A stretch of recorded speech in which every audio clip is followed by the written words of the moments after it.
মাই god, গত 2 বছরে এত ডেটা বেরিয়েছে ওনার একার? হ্যাঁ বস, আর এই পেপারগুলোর প্রত্যেকটা জায়গা খুঁটিয়ে খুঁটিয়ে ভালো করে দেখতে হবে যে সত্যিটা কি ছিল যেটা জ্ঞানবাবু আমাদের থেকে লুকোতে চাইছেন। এক একটা শব্দ, এক একটা অক্ষর জুড়ে তার প্যাটার্ন বানিয়ে দেখতে হবে। চলে এসো, সবাই মিলে কাজ করি। সবাই চলে এসো। ফ্রেডি,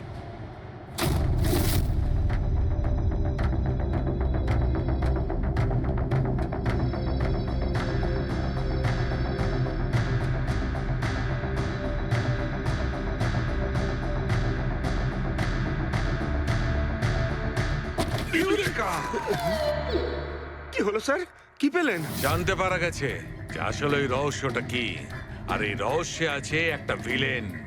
জানতে পেরেছি যে জ্ঞানবাবু কিভাবে একটা একটা অক্ষর জুড়ে এই ঘটনাটাকে ব্যাখ্যা করেছেন। অক্ষর, অক্ষর থেকে তৈরি শব্দ, আর শব্দ থেকে তৈরি বাক্য, সেন্টেন্স। না জানি কত সময় লেগেছিল ওনার পুরো ঘটনাটা, পুরো সত্যিটা এভাবে বলার জন্য। হ্যাঁ বস, কম করে 6 মাস। আর সেটা তখন শুরু হয়েছিল অ্যাক্সিডেন্টের ঠিক আগে। আজকের পর থেকে এই কোম্পানিতে তুমি সাইলেন্ট পার্টনার, আর তোমার লাভ শুধুমাত্র 5% হবে, আর তার থেকে বেশি তুমি 1 টাকাও পাবে না। ও, ওকে ওকে ওকে ওকে, আমার মনে হচ্ছে তোমার এই প্রজেক্টটা কমপ্লিট হয়ে গেছে আর তুমি সফল হয়ে গেছো। হ্যাঁ, হ্যাঁ, আমি সফল হয়ে গেছি, কিন্তু আমি এই মেশিনটা গরিবদের জন্য বানিয়েছি, মানবতার জন্য বানিয়েছি, তোমার মতো লোভী মানুষদের জন্য বানাইনি। আজকের পর থেকে আমরা একসাথে কাজ করব না। আমি যাচ্ছি, কফির জন্যে বৌদিকে ধন্যবাদ জানিয়ে যাচ্ছি।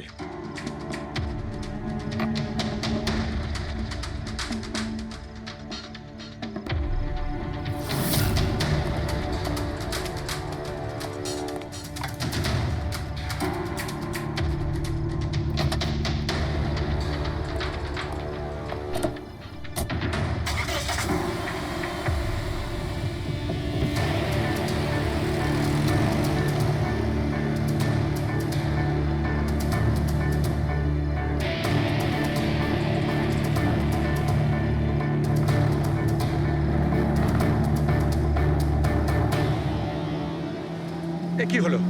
হঠাৎ করে গাড়ি ব্রেক ধরছে না কেন? ব্রেক ছুঁয়ে কি হলো?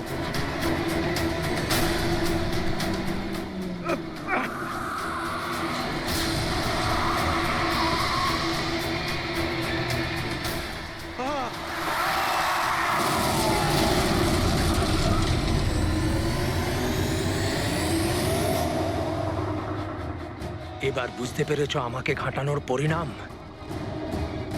আমাকে তুমি 5% দিতে যাচ্ছিলে, তাই না? এবার দেখো, আমি তোমাকে 5% দেব সারা জীবনের জন্য। তার মানে সন্দীপ যে বন্ধুত্বের নাটকটা করছিল আসলে ও মুখোশ পড়া শয়তান ছিল। আর স্যার, যদি পুরো ডেটা এই কাগজে লেখা থাকে, তার মানে হলো জ্ঞানবাবু এই কথাটা নিজের মনে রাখেননি, কাউকে না কাউকে সন্দীপবাবুর আসল উদ্দেশ্যটা বলেছেন।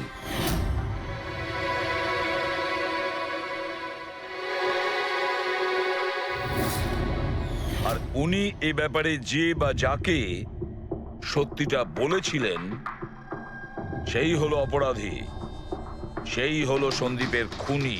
কিন্তু স্যার, যদি খুনি জ্ঞানবাবুর হয়ে প্রতিশোধ নিতে চাইতো, তাহলে খুনি ছুরিটা জ্ঞানবাবুর হাতে কেন ধরালো? ওনাকে ফাঁসাতে চাইছিল? না পুরবি, আমার তো মনে হয় না।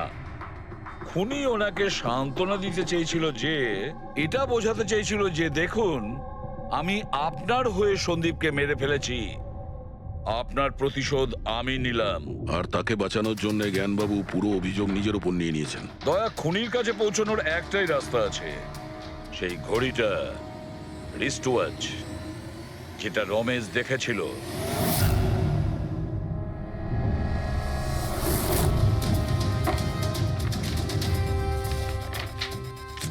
আরে ভাই, তাড়াতাড়ি কর, এত সময় নেই আমাদের কাছে। পঙ্কজ, আরে দেখছি তো কি আমি। হচ্ছে? স্যার, কি হলো রমেশ, মজা আসছে কি না? যথেষ্ট স্যার, আমি হাত জোড় করছি, আমি আর ঘড়ি দেখতে পারবো না। 10,000-এর উপর ঘড়ি আমাকে দেখানো হয়েছে। আমার মাথা ঘুরছে স্যার। যতক্ষণ না ঘড়ির মডেল খুঁজে পাচ্ছিস ততক্ষণ বাড়ি যেতে দেবো না তোকে। স্যার স্যার, এই, কি স্যার, আমাকে করছিস? ক্ষমা করে দিন স্যার। আমি বলছি বাপের জন্য আর চুরি করবো না, আমাকে বাড়ি যেতে দিন ওঠ, স্যার। ওঠ, ওঠ, ওঠ, ওঠ। ওঠ। জানা তো দরকার ওই রাতে তুই ওখানে কোন ঘড়িটা দেখেছিলি, হ্যাঁ? এখন আর কটা ঘড়ি দেখবো স্যার? এতগুলো ব্র্যান্ডের এতগুলো মডেল দেখলাম স্যার, ওগুলোর মধ্যে কোনোটাই নয় ওটা। তো কোনো মডার্ন ঘড়ি ছিল নাকি? হ্যাঁ ম্যাডাম, একদম মডার্ন ঘড়ি ছিল। ঘড়ি তো ছিল কিন্তু ঠিক ঘড়ির মতো দেখতে ছিল না। কি বললি? মডার্ন ঘড়ি ছিল অথচ ঘড়ি নয়? হ্যাঁ ঘড়ি দেখেছিস তো? ড্রয়িং করাতে পারবি? ঠিক আছে পুরবি, একে দিয়ে স্কেচ বানাও। স্যার, হ্যাঁ, স্যার এইটা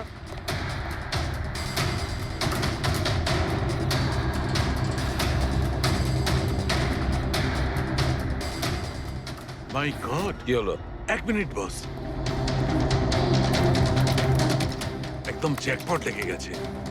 রমেশ, এদিকে এসো, আগে মন দিয়ে দেখো, এই ঘড়িটাই ছিল। এটাই ছিল, একদম এটাই ছিল স্যার। এটা কিরকম ঘড়ি স্যার? চুরি করলে কত পয়সা পাবো? পয়সা নয়, টাকা পাবে, লাখ লাখ টাকা। এত দামি ঘড়ি এটা? ঘড়ি নয়,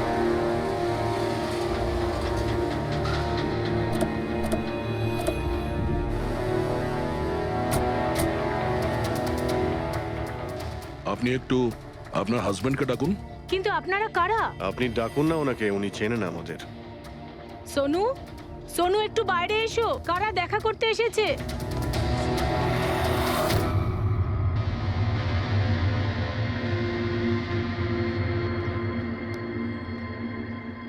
আপনারা এখানে কি ব্যাপার? এমনি এখান দিয়ে যাচ্ছিলাম তাই ভাবলাম যে দেখা করে যাই। আমি এরকম কথা আগেও শুনেছি। দেখা করে যাই না, তোমাকে গ্রেপ্তার করে নিয়ে যাই। গ্রেপ্তার? কিন্তু কিসের জন্য? আপনার স্বামী সন্দীপকে খুন করেছে। স্যার, আমি আপনাদেরকে বলেছিলাম তো, এই দেখুন, আমি ঠিক করে জলটাই খেতে পারি না, কারোর মার্ডার কি করে করব? খুন তো করেছো, আর তুমি এই হাত দিয়েই করেছো। কোথায় সেই সেটলা ওয়াচ? হ্যাঁ, ঘড়ি কোথায়? স্যার, আপনারা কোন ঘড়ির কথা বলছেন আমি কিচ্ছু জানি না। এক্ষুনি তুমি জানতে পারবে কোন ঘড়ির কথা বলছি। ফ্রেডি, পঙ্কজ, ঘরে তল্লাশি নাও। পঙ্কজ, উপরে যা, আমি বেডরুমটা দেখছি।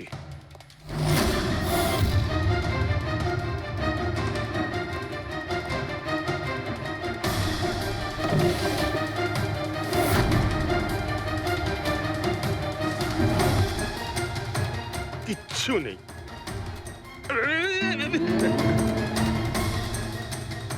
কি ফুটলো? স্যার, স্যার, বালিশটার মধ্যে কিছু একটা আছে। বালিশের ভেতরে?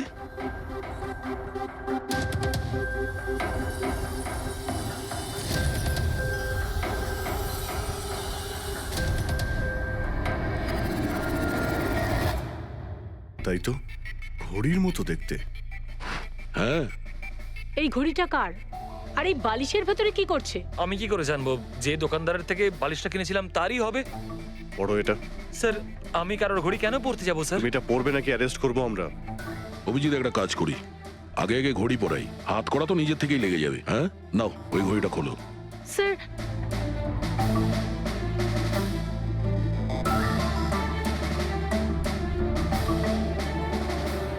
আরে বাহ, দেখো, এর হাত কাঁপা বন্ধ হয়ে গেছে।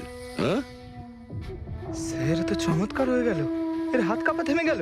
এটা কোনো চমৎকার নয়, এটা সায়েন্স। এবার দেখো এই ঘড়িটা পরার পরে সোনু কত সহজে খুন করতে পারে।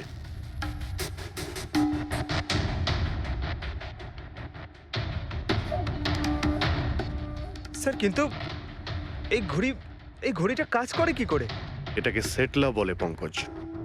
মোশন সেন্সর আর আর্টিফিশিয়াল ইন্টেলিজেন্স টেকনিক দিয়ে বানানো হয় এই ঘড়ি, কারণ ওর মতো যাদের এই রোগ আছে তাদের জন্য, মানে যাদের হাত কাঁপে। শুধু একটাই উদ্দেশ্য ছিল আমার, প্রতিশোধ আর প্রতিশোধ।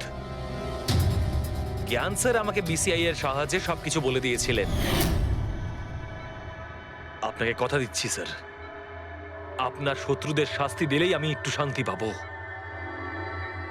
এটা আমার তরফ থেকে ছোট্ট গুরুদক্ষিণা মনে করতে পারেন।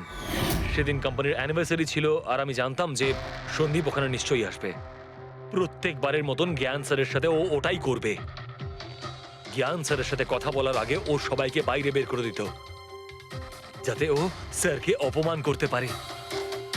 কিন্তু এইবারে ও এটা জানতো না যে মৃত্যু ওর জন্য অপেক্ষা করছে। আজ আমাদের কোম্পানির 5 বছর পূর্তি। যখন বাড়ির প্রত্যেকে রুমের বাইরে এক এক করে চলে গেল, তখন ওদের খেয়াল ছিল না যে আমি ওদের সাথে নেই। দেখো আমি কেমন বন্ধু। A promise is a promise my friend, and you know as I কে কে তুমি? হ্যাঁ, আর তারপরে আমি কারেন্ট অফ করে দিই আর জ্ঞান স্যারের সামনে আমি ওকে মেরে ফেলি। আর তারপরে আমি ফিঙ্গারপ্রিন্ট মুছে ফেলে জ্ঞান স্যারের হাতে ছুরিটা ধরিয়ে দিই। আর বাকিরা সবকিছু জানার আগেই আমি সবার মধ্যে দাঁড়িয়ে পড়ি। তুমি প্ল্যানটা তো ভালোই করেছিলে, কিন্তু কপালটাই খারাপ। রমেশ ওখানে আসে চুরি করতে। আর ও তোমার এই ঘড়ি দেখে নিয়েছিল। এমনিতেও স্যার কিছুই লুকিয়ে রাখা যায় না। রমেশ না এলেও আজ নয় কাল আমাকে আপনারা ধরেই ফেলতেন। তুমি যখন সবকিছুই বোঝো, তাহলে এরকম অপরাধ কেন করলে? জ্ঞান স্যারের ঋণ শোধ করতে। এটা শুধু ঘড়ি নয়, আমার মতো মানুষের কাছে এটা নতুন জীবন, যে জীবনটা জ্ঞান স্যার উপহার দিয়েছিলেন। উনি আমাকে বিশ্বাস করিয়েছিলেন যে বিজ্ঞানের ক্ষেত্রে আমি এগিয়ে যেতে পারি। যেভাবে উনি তোমার সমস্যার সমাধান করেছিলেন, তুমিও সেরকম সমাজের ভালোর জন্য কোনো কাজ করতেই পারতে। কিন্তু তুমি আলোর দিকে যাওয়ার পরিবর্তে অন্ধকারের দিকে চলে গেলে। আর এমন অন্ধকূপে পৌঁছলে যেখানে আসার কোনো আলোই নেই। যদি কিছু থাকে, সেটা হলো শুধু ফাঁসির দড়ি। জ্ঞান স্যার, দেখুন আপনার পছন্দের ফুল আফ্রিকান ডেজি। আপনার এই রঙের ফুল খুব ভালো লাগে, তাই না? এই বৃষ্টিটা খুব অদ্ভুত জিনিস। আগের বছর একদম হলো না, আর এবছর এত হলো যে কয়েক জায়গায় বন্যা চলে এলো।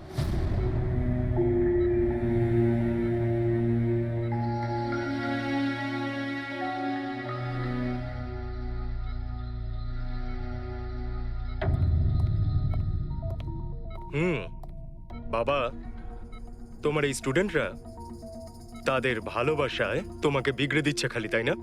তোমার তো খুব ভালোই লাগছে। জিজ্ঞাসা করা যাক, কি হলো বলো?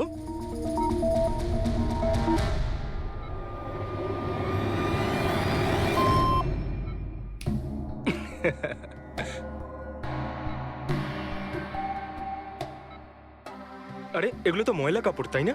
দিন, এটা আমাকে দিন। ভাই, আমি আসছি।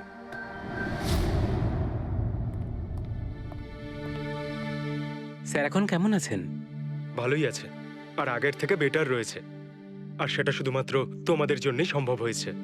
যদি তোমরা এখানে রোজ না আসতে, তাহলে হয়তো উনি সুস্থ হতে পারতেন না। আরে দাদা, এভাবে বলো না। স্যার তো আমাদের কাছে মা বাবার থেকেও বড়। একদম ঠিক। আর আমরা জীবনে যা কিছু শিখেছি সবকিছু স্যারের জন্যই হয়েছে। হ্যাঁ, এইভাবে তোমরা যদি আমাদের পাশে এসে না দাঁড়াতে, হয়তো আমরা দুজন এইভাবে বাবার দেখাশোনা করে উঠতে পারতাম না।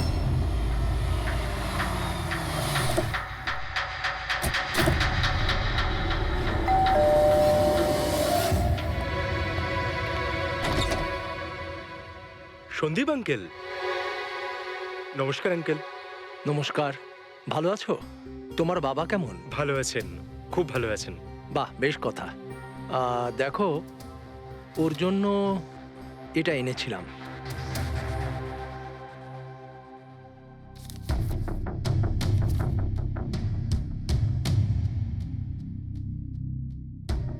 আঙ্কেল, 25 লাখ টাকার check?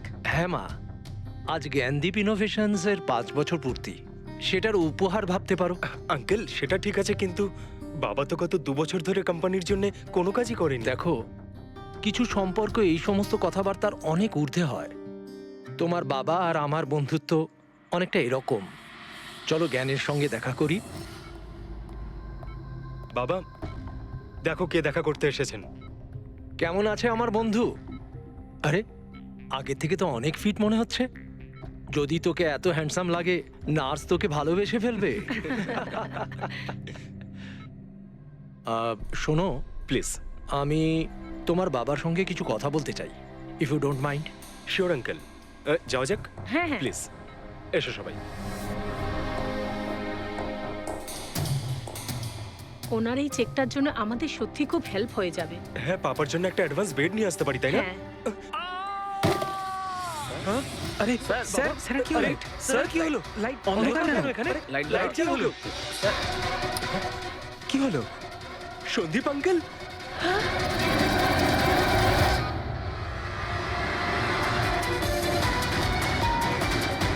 I think he is dead. Gyan sir, আপনি ঠিক আছেন তো? এই ছুরিটা ক্যান্সারের হাতে?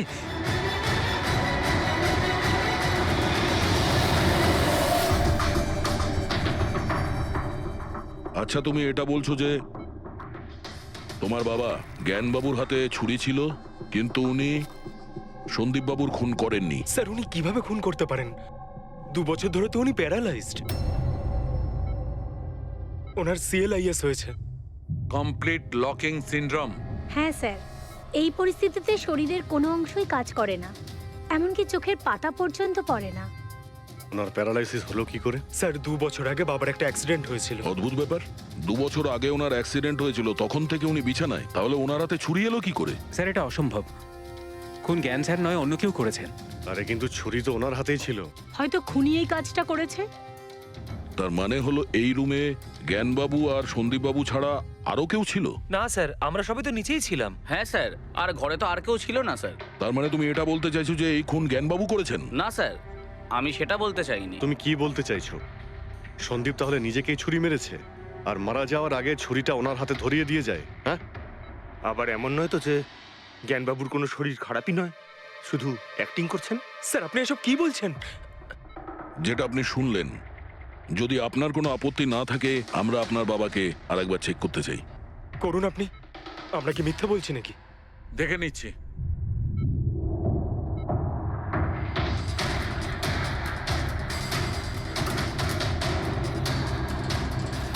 এনার তো পায়ের মাংসপেশিগুলো টোটাল অ্যাট্রোফিক হয়ে গেছে। তার মানে? মানে এক কথায় বলতে পারো যে পায়ের মাংসপেশিগুলো একদম ওই শিথিল হয়ে গেছে। উনি যদি চানও তাহলে 1 ইঞ্চিও এই খাট থেকে নড়তে পারবেন না। স্যার, এবার তো আপনাদের বিশ্বাস হয়েছে, তাই না, যে আমার বাবা নাটক করছে না? এটা তো একদম শিওর যে ওই সময় তৃতীয় কেউ ছিল এখানে। আচ্ছা, এই উনি আবার জানালা দিয়ে আসেনি তো? পঙ্কজ, ফ্রেডি, তোমরা জানালার আশপাশটা ভালো করে চেক করে দেখো তো কোনো প্রমাণ পাওয়া যায় কিনা। স্যার, অদ্ভুত ব্যাপার, প্রথমবার এইরকম হলো যে খুনির সাক্ষী এখানে রয়েছে কিন্তু সাক্ষ্য দিতে পারবেন না। সেটা পাওয়া যেতে পারে স্যার, সাক্ষ্য কি করে পাবো? এই মেশিনের সাহায্যে, যার নাম হলো BCI, ব্রেন কম্পিউটার ইন্টারফেস। এই মেশিনটা প্যারালাইজড পেশেন্টদের অনুভবগুলোকে বুঝতে সাহায্য করে। অদ্ভুত ব্যাপার, এটা কি সম্ভব? নিশ্চয়ই সম্ভব স্যার। স্যার, এই মেশিনটা রক্তের অক্সিজেন ফ্লোকে বুঝে নিয়ে পেশেন্টের অনুভবগুলোকে ব্যক্ত করে দেয়। একটু ভালো করে এক্সপ্লেন করো দেখি। স্যার, আমি বলছি, এই মেশিনটা মাথার ভিতরে রক্ত প্রবাহকে ডিটেক্ট করে, তারপর এটা ক্যালকুলেশন করে যে আলাদা আলাদা পরিস্থিতিতে আলাদা আলাদা প্রশ্ন করলে তার উত্তরে মস্তিষ্কের ভিতরে রক্ত প্রবাহ কেমন হচ্ছে। ও, আর এই রক্তের মাত্রা এইটা বলতে পারবে যে ওই সময় এই মানুষটা কি ভাবছিল, এর মনের মধ্যে কি চলছিল। Exactly. Good, very good. Freddie sir, এখান থেকে ওপরে যাওয়ার কোনো রাস্তা নেই। সে আমি জানি। এই পাইপটা দেখ, খুনি এই পাইপটা বেয়েই উপরে উঠেছিল, খুন করে এই পাইপটা ধরেই বেয়ে নিচে নেমে গেছিল। আর ওই ভাঙা টপটা দেখতে পাচ্ছিস, ওইটার উপরই পড়ে দৌড়ে পালিয়েছিল। চলুন স্যার, নিচে গিয়ে দেখি। চল। আমার বাবা অ্যাক্সিডেন্টের আগে এই টেকনিকটাকে আরো এগিয়ে নিয়ে যেতে চেয়েছিলেন। বাবা সবসময় এটা বিশ্বাস করতেন যে বিজ্ঞানের কাছে সব প্রশ্নের উত্তর রয়েছে, প্রয়োজন শুধু চোখ খুলে সমাধানটা খুঁজে বের করা। আপনার বাবা একদম ঠিক কথা বলতেন।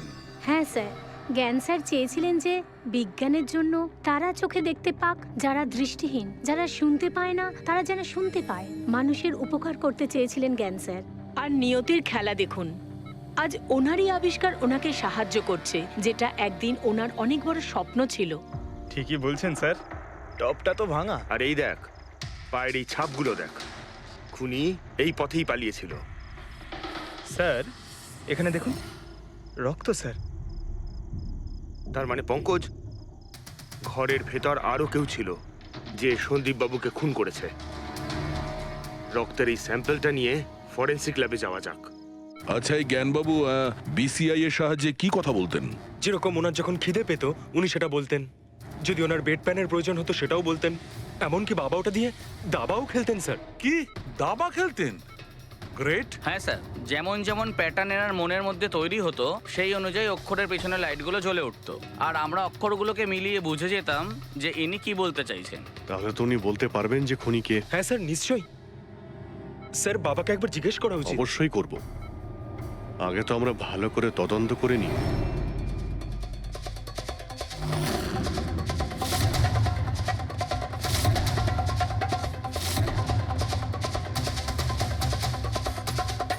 সারিকা, ছুরির মধ্যে কিছু পেলে? শুধু মিস্টার জ্ঞানের আঙুলের ছাপ পাওয়া গেছে, আর কারোরই নয়। তাহলে হতে পারে খুনি গ্লাভস পরেছিল স্যার খুন করার সময়। তার মানে খুনি জানলা দিয়ে ঘরের ভেতরে আসে, ও সন্দীপকে মারে, আর সেই ছুরিটা জ্ঞানের হাতে ধরিয়ে দেয়, আর তারপর লোকেরা এই রুমে আসার আগেই ও জানলা দিয়ে পালিয়ে যায়। স্যার, এটাও তো হতে পারে যে খুনি কোনো বাড়ির লোক। না পূর্বী, রুমে যতগুলো লোক ছিল স্যার, তাদের কারোর শরীরে এই চোট বা আঘাতের চিহ্ন ছিল না স্যার। আর ওই শুকিয়ে যাওয়া রক্ত, ওটা কোনো বাইরের লোকেরই। একটা কথা বুঝতে পারছি না দয়া, যদি খুনি বাইরের লোক হয় তাহলে এটা কি করে জানলো যে সন্দীপ জ্ঞানের সঙ্গে দেখা করতে আসবে? 10 মিনিট আগে সন্দীপ পৌঁছে যায় আর তারপর ওর খুন হয়ে যায়। স্যার, এমন মনে হচ্ছে যে হতে পারে এই খুনি সন্দীপ বাবুকে ফলো করছিল, আর যখন সন্দীপ বাবু তার পুরো দিনের শিডিউল বানাচ্ছিল, হতে পারে কোনোভাবেও জেনে গেছিল যে বিকেল বেলায় সন্দীপ বাবু জ্ঞান বাবুর সঙ্গে দেখা করতে যাচ্ছেন। সে ঠিক আছে, কিন্তু এরা দুজনেই সন্দীপ আর জ্ঞানবাবু কথা বলবে সেটা কি করে জানলো? স্যার, এটাও হতে পারে যে খুনি জানতো না, আর যেহেতু ও ওকে ফলো করছিল, যেই সুযোগ পেয়েছে রুমে ঢুকে ওকে মেরে দিয়েছে। দয়া, নিশ্চয়ই ওর সঙ্গে কোনো শত্রুতা ছিল এই সন্দীপের ওপর, সেই জন্যই তো খুনি পিছু না ছাড়েনি। আর বস, যার সঙ্গে এই সন্দীপ বাবুর শত্রুতা ছিল তার এ প্লাস্টিক অ্যানিমিয়া ছিল। ও আচ্ছা, এই জিনিসটা আসলে কি স্যার? পঙ্কজ, এটা একটা খুব রেয়ার ডিজিজ। এই অসুখটা খুব কম লোকের হয়। এতে মানুষের বোন ম্যারো আর বোন ম্যারো স্টেম সেলস ধীরে ধীরে নষ্ট হতে থাকে।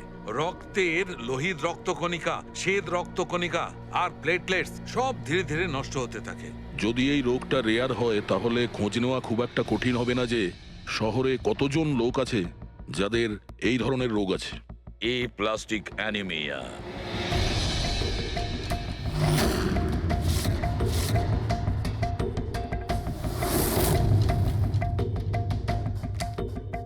হ্যাঁ দা, কিছু পেলে?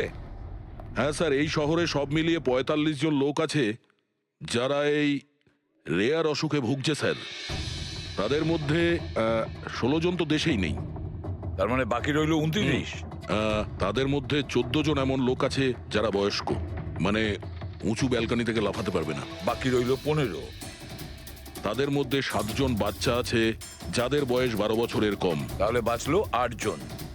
হ্যাঁ স্যার, আর 8 জনের মধ্যে তো 4 জন এমন আছে স্যার যারা অনেক বেশি মোটা স্যার। এই দেখুন, ও এরা না ওই ব্যালকনিতে উঠতে পারে না লাফাতে পারে, অসম্ভব স্যার। তার মানে দয়া, আমাদের কাছে সাসপেক্ট 4 জন। 4 জন সাসপেক্ট। হ্যাঁ স্যার। নাম কি তাদের?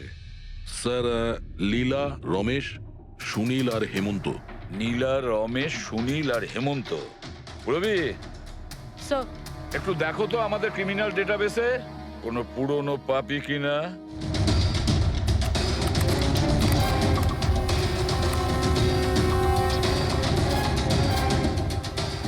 পেয়ে গেছি, রমেশ।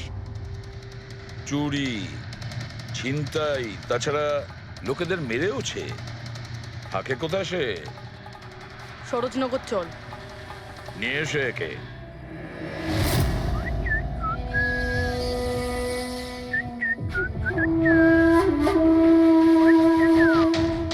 মালা, একটা ফুলের মালা আমাকেও একটু পরাও।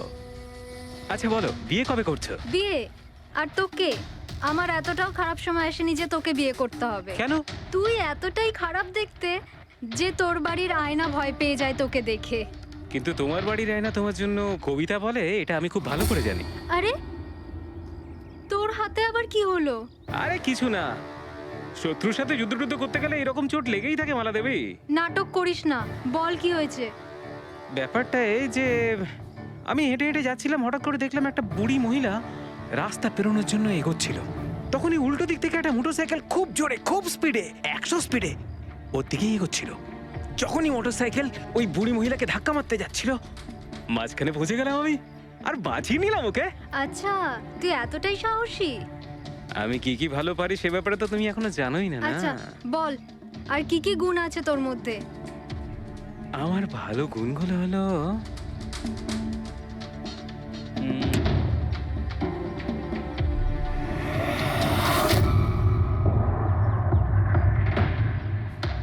কি হলো? তোর মুখটা ভয়ে এভাবে ফ্যাকাশে হয়ে গেল? মালা মালা আমাকে একটু একটু একটু লুকোতে দে। আরে মালা লুকোতে দে। লুকোচ্ছিস কেন? আরে মালা আরে কেন লুকোচ্ছিস তুই? এটা কি করে দিলি তুই? আমার সব ফুল নষ্ট করে দিলি। স্যার এ তো সেই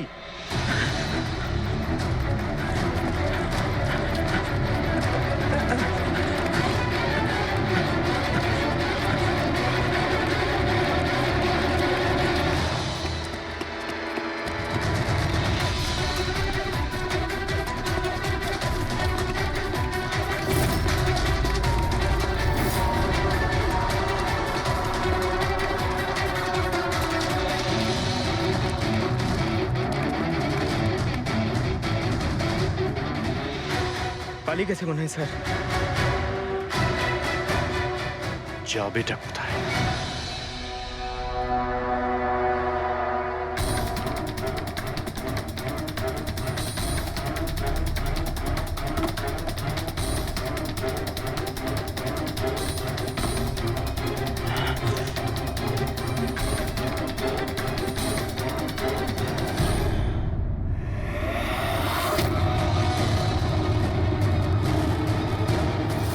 আয় আয় আয়, তোরই বাড়ি এটা। দৌড়াচ্ছিস কোথায়? হ্যাঁ, সিআইডি থেকে পালানো তো সহজ নয়। আমার একটা গুণ আছে, যখন আমি রেগে যাই তখন অপরাধীর খারাপ সময় শুরু হয়ে যায়। এর তো খারাপ টাইম শুরু হয়ে গেছে স্যার। এসব কোথা থেকে নিয়ে এসেছিস? হ্যাঁ, আনিনি স্যার, নিজে বানিয়েছি। এই মেশিনটা তুই বানিয়েছিস? দেখে তো মনে হচ্ছে চাও ঠিক করে বানাতে পারিস না, মেশিন বানিয়েছিস। কোথা থেকে চুরি করেছিস? না স্যার, আমি চুরি করিনি। শুধু চুরি করিসনি, খুনও করেছিস তুই। খুন? কার sir? D117 MG road, Sundarnagar. এখানে গেছিলি তো তুই? তোর হাতে আঘাত লেগেছে না? তোর এই রক্ত আমরা ওখানে পেয়েছি। আমার ছিল না স্যার। তোরই ছিল। তুই যে হসপিটালে ট্রিটমেন্ট করিয়েছিলি সেখানেই ম্যাচ করে গেছে। মাঝার কোনো রাস্তা নেই? না, সোজা ফাঁসি। চুরির জন্য ফাঁসি দিয়ে দেবে? চুরি নয়, খুন। সন্দীপের খুন। না স্যার, আমি কোনো খুনই করিনি। আমি তো শুধু ওখানে চুরি করতে গেছিলাম। তুই একে খুন করিসনি? হে ভগবান, কি বিপদে পড়লাম। মায়ের দিব্যে বলছি স্যার, আমি কোনো খুন করিনি। আমি তো খবর পেয়েছিলাম যে ওখানে একটা লোক থাকে যার প্যারালাইসিস হয়ে গেছে। চুরি কোথায় করতে হবে সেটা ভালো করে জেনে নিয়ে আমি ওখানে শুধু চুরি করতে গেছিলাম। আমি ওখানে শুধু এই কারণেই গেছিলাম। আমি তোকে চিনিও না, কেন মারবো? কারণ সন্দীপ তোকে চুরি করার সময় দেখে ফেলে, তাই একটা অপরাধ লুকোতে গিয়ে আরেকটা করে ফেলেছিস। হ্যাঁ, এই কথাটা সত্যি স্যার, যে আমি ওখানে গেছিলাম আর সন্দীপ আমাকে দেখে চিৎকারও করেছিল। ওর চিৎকার শুনে আমি ভয় পেয়ে গিয়ে পালিয়ে এসেছিলাম। তাহলে তোর লাগলো কি করে? এটা যখন সন্দীপ চিৎকার করলো তখনই লাইট চলে গেছিল আর অন্ধকারে আমি নিচে লাফালাম। ওই লাফাতে গিয়ে চোট লেগে গেছে। ওই রুমের মধ্যে তুই ছাড়া সেই সময় আর কেউ ছিল না। তুই খুন না করলে কে খুন করবে? না স্যার, আমি ছাড়া অন্য কেউ ছিল ওখানে। কে?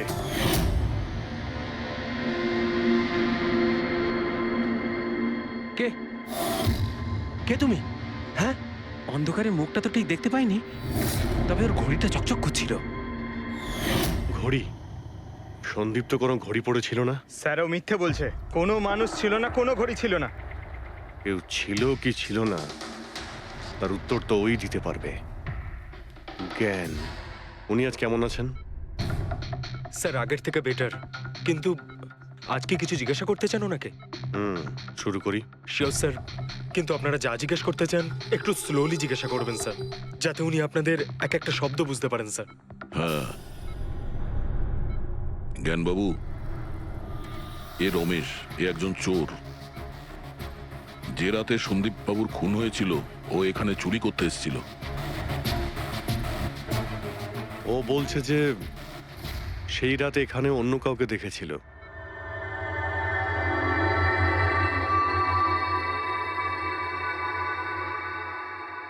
রমেশ, ওই রাত্রে তুমি যেখানে দাঁড়িয়েছিলে সেখানে গিয়ে দাঁড়িয়ে যাও। হ্যাঁ স্যার, স্যার আমি এই দিক দিয়ে ঢুকেছিলাম আর এখানে এলাম, আর তারপর আমি এদিকে দেখলাম, আর যখনই আমি এখানে পৌঁছালাম দেখলাম সন্দীপ ওখানে দাঁড়িয়ে আছে। আমি ভয় পেয়ে পেছন থেকে ঘুরলাম আর তখনই কারেন্ট চলে গেল। এখানে দাঁড়িয়েছিলে মানে উনি নিশ্চয়ই তোমাকে দেখেছেন। আচ্ছা, ও কি এখানে ছিল?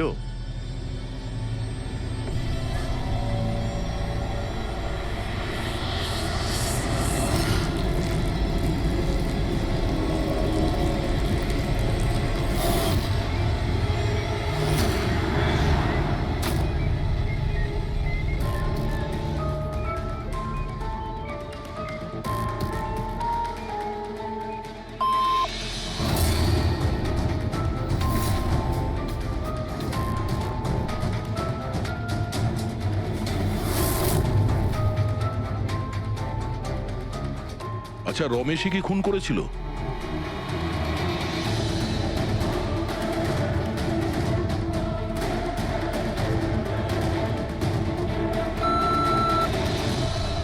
নো নো স্যার, নো মানে না স্যার, আমি বলেছিলাম না আমি মারিনি স্যার। হ্যাঁ ঠিক আছে, তুমি এদিকে দাঁড়াও। আচ্ছা আচ্ছা, আপনি এটা বলুন, আপনি কি খুনিকে দেখেছেন? আপনি চেনেন খুনিকে?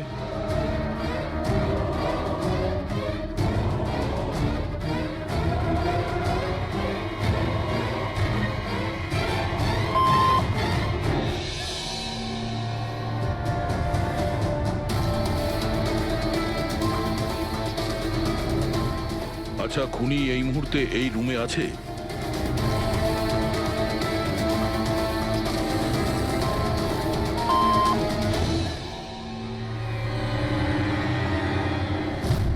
তার মানে খুনি আমাদের মধ্যে কেউ একজন।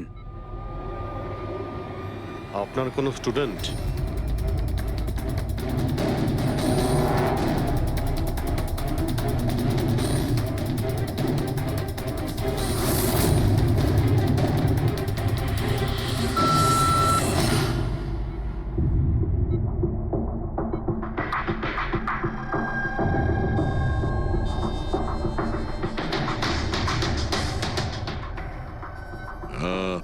নার্স কিংবা ওয়ার্ড বয়? এসবের মধ্যে আপনারা আমাকে কেন টানছেন? আপনি যদি কিছু করেই না থাকেন, আপনি ভয় পাচ্ছেন কেন?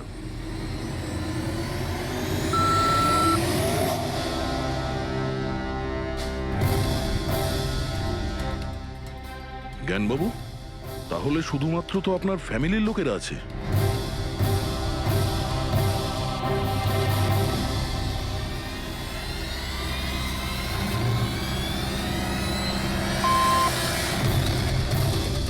হ্যালো, রিল্যাক্স, ওখানে দাঁড়িয়ে থাকো। যাও, ওখানে দাঁড়িয়ে থাকো। আচ্ছা, এটা বলুন, আপনার ছেলেই কি খুনি?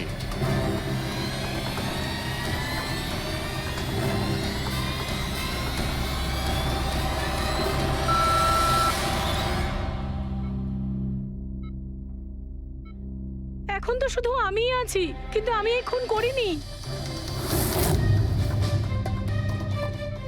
জ্ঞানবাবু, আচ্ছা জ্ঞানবাবু, রিনা খুনি?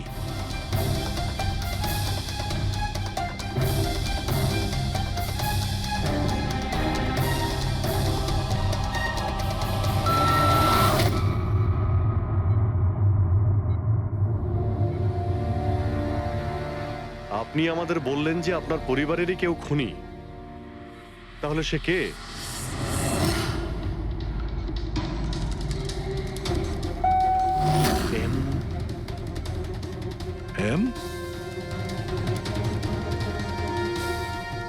আপনাদের মধ্যে কার নাম এম থেকে শুরু হয়? MEE মানে উনি? জ্ঞানবাবু, আপনি বলছেন যে খুন আপনি করেছেন?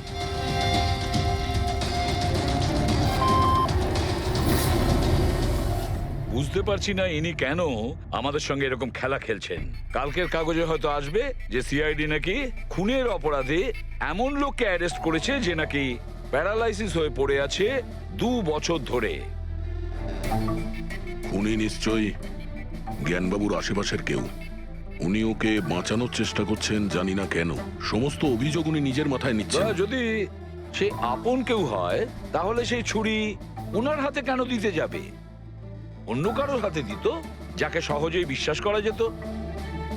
আর কারোর ওপর যদি দোষ চাপানোরই হয় তাহলে জ্ঞানবাবু ওকে বাঁচাচ্ছেন কেন, যখন এই সন্দীপবাবু ওনার খুব ভালো বন্ধু, ভাইয়ের থেকে? এটাই তো সব থেকে বড় বন্ধু, ভাইয়ের থেকেও বড় বন্ধু। কিছু তো একটা গোলমাল আছে। এ কি সত্যিই বন্ধু নাকি শত্রু? জ্ঞানবাবুর ছেলে বলছিল সন্দীপবাবু ওনাকে 2 বছর ধরে টাকা পাঠাচ্ছিল, ওনার অসুখের সময় ওনার পাশে ছিল। তার উপরে স্যার ঘটনার দিন সন্দীপ 25 লাখের চেক নিয়ে এসেছিল। ওনার ফ্যামিলি মেম্বার তো এটাই ভাববে যেটা দেখানো হয়েছে। আর সব সময় পর্দার পিছনের খেলাটা অন্য কিছু হয়ে থাকে, অন্য রকম হয়ে থাকে। কিন্তু স্যার, পর্দার আড়ালের সত্যিটা তো শুধুমাত্র জ্ঞানবাবুই জানেন, আর উনি তো সত্যি কথা বলছেনই না। জ্ঞানবাবু সত্যি কথা বলছেন না তো কি হয়েছে বস? ওর মস্তিষ্ক তো সত্যি কথা বলবে। আমার জ্ঞানবাবুর মস্তিষ্ক চাই। জ্ঞানবাবুর মস্তিষ্কটা এনে দাও, তারপর দেখবে তুড়ি মেরে খুনির কাছে পৌঁছে যাবো। ডক্টর সালুকে, এটা কি ধরনের ডিমান্ড করলেন আপনি? কারোর মস্তিষ্ক কি করে নিয়ে আসা সম্ভব? কেন হবে না ফেডরিক? এই কেসে ওনার মস্তিষ্ক তো ওকে এনে দিতেই পারি আমরা। কেননা গত 2 বছরে ওনার মস্তিষ্কে যা কিছু ঘটেছে সব বিসিআই মেশিনে রেকর্ড হয়েছে। এক্স্যাক্টলি বস। আর এই মেশিনে আমাদের বলবে যে জ্ঞানবাবুর সঙ্গে ওর কি আর কেমন সম্পর্ক ছিল। হ্যাঁ ফেডরিক, সব ডেটাগুলো নিয়ে এসো বিসিআই মেশিনের। আর দয়া, স্যার, রমেশকে ওনাদের বাড়িতে নিয়ে যাও, আর ওখানে যে কয়জন লোক ছিল সবার ঘড়ি চেক করাও। স্যার, এখনো আমাদেরকেই সন্দেহ করছেন? হ্যাঁ, আর ততক্ষণ সন্দেহ করব যতক্ষণ আসল খুনিকে পাওয়া যায়। কিন্তু জ্ঞান স্যার তো বলেই দিয়েছেন আমরা সবাই নির্দোষ, তাও আপনারা। হতে পারে উনি মিথ্যে কথা বলছেন তোমাদের মধ্যে কাউকে বাঁচানোর জন্য। তাহলে আপনারা আসল খুনিকে কিভাবে খুঁজবেন? সিআইডি এই দায়িত্ব আমাকে দিয়েছে, কেননা সেই রাতে আমি খুনির ঘড়িটা দেখতে পেয়েছিলাম। কিন্তু সেদিন তো ঘরে অন্ধকার ছিল, তুই ঘড়ি কি করে দেখলি? ম্যাডাম, এই পৃথিবীর বেস্ট চোর আমি। যে জিনিসের দিকে নজর দিই মাথায় পুরো কুষ্টি চেপে যায়। তাহলে দুনিয়ার বেস্ট চোরবাবু কাজে লেগে যান।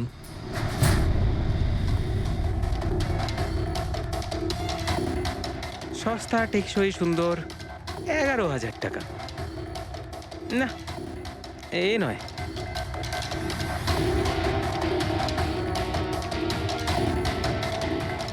না স্যার, আপনি একটু হাতটা দেখাবেন? এও নয়, এটা তো একেবারে বেকার। ও হ্যালো, বেকার এটা? 2 লাখ টাকা দাম। আরে ম্যাডাম, 2 লাখের ঘড়ির কপি, এটা ডুপ্লিকেট মাল। চোরবাজারে এর গুদাম আছে, 1500 টাকাতে আনিয়ে দেবো। হাতটা দেখি। হাত কেন কাঁপছে আপনার সকাল সকাল? না স্যার, এও নয়। স্যার, অ্যাকচুয়ালি আমার নিউরোলজিক্যাল প্রবলেম রয়েছে। ছোটবেলা থেকেই আমার হাত কাঁপে, আমি কোনো কিছু ভালোভাবে ধরতে পারি না। পঙ্কজ, একটু ওই পেনটা দাও ওকে।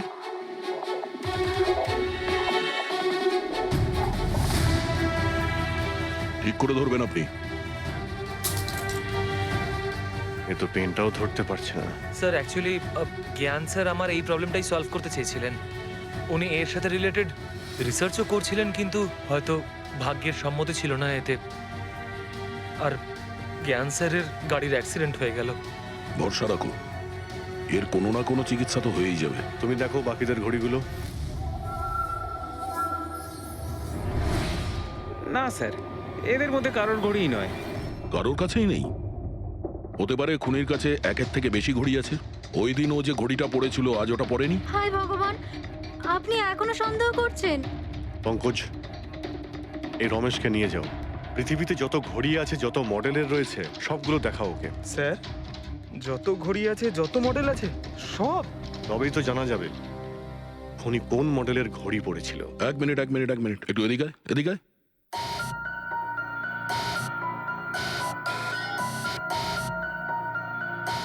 এই নাও, নিজের মানিব্যাগ সাবধানে রাখবেন যখন এই লোকটার সাথে আছে। হ্যাঁ, বলেছিলাম না পৃথিবীর বেস্ট চোর আমি। আর দীপিকার ইয়াররিং আমার ইয়াররিংস? বার কর। স্যার, আপনি এটাও দেখে ফেলেছেন? সিআইডি থেকে কিছু লুকোনো যায় না। হ্যাঁ, যা। আয় বেস্ট চোর, এদিকে আয়। আপনারা এটা বলুন যে এই জ্ঞানবাবু আর সন্দীপের মধ্যে কোনো কি প্রবলেম চলছিল? স্যার, খুব ভালো সম্পর্ক ছিল। তাহলে জ্ঞানবাবু সন্দীপবাবুর খুনের অভিযোগ নিজের মাথায় নিলেন কেন? ওনাদের দুজনের ভেতরে কোনো টেনশন হয়েছিল? না স্যার, কোনো টেনশন তো ছিল না, কিন্তু একটা বিষয় নিয়ে তর্ক হচ্ছিল। অ্যাক্সিডেন্টের ঠিক আগে ওনার বিসিআই মেশিনটা একটা পয়েন্টে এসে আটকে গেছিল, আর কোনো রকম সলিউশনও পাওয়া যাচ্ছিল না। এই জন্য জ্ঞান স্যার সবসময় বিরক্ত থাকতেন আর খুব রাগও করতেন। হ্যাঁ স্যার, যখন সন্দীপ আঙ্কেল বাবাকে বলেছিলেন যে আপনি চিন্তা করবেন না, দেখবেন সব ঠিক হয়ে যাবে, তখন বাবা ওনার উপরও রেগে গেছিলেন। হ্যাঁ স্যার, এর জন্য হয়তো উনি জোরে গাড়ি চালাচ্ছিলেন আর অ্যাক্সিডেন্টটা হয়ে গেছে। এক মিনিট। যদি এই অ্যাক্সিডেন্টটা বিসিআই মেশিন তৈরি হওয়ার আগেই হয়েছিল, তাহলে এই বিসিআই মেশিনটা কাজ করছে কি করে? স্যার, সন্দীপ আঙ্কেল সেটা কমপ্লিট করেছিলেন। সন্দীপবাবু? কিন্তু উনি তো কোনো সায়েন্টিস্ট ছিলেনই না। হ্যাঁ, কিন্তু জানি না স্যার, সন্দীপ আঙ্কেল ওই মেশিনের সব সমস্যাগুলো ঠিক করে দিয়েছিলেন স্যার। আর বাবার অ্যাক্সিডেন্টের 1 মাস পরেই ওটা কাজ করতে শুরু করে দেয়, আর প্রজেক্টও সাকসেসফুল হয়েছে স্যার। অদ্ভুত ব্যাপার, এটা কি করে হতে পারে? একজন নন সায়েন্টিস্ট এরকম কমপ্লিকেটেড মেশিন কি করে চালু করতে পারে, যেটা ওনার মতো বৈজ্ঞানিকই শুরু করতে পারেননি? বোধহয় আন্দাজি করে ফেলেছিলেন।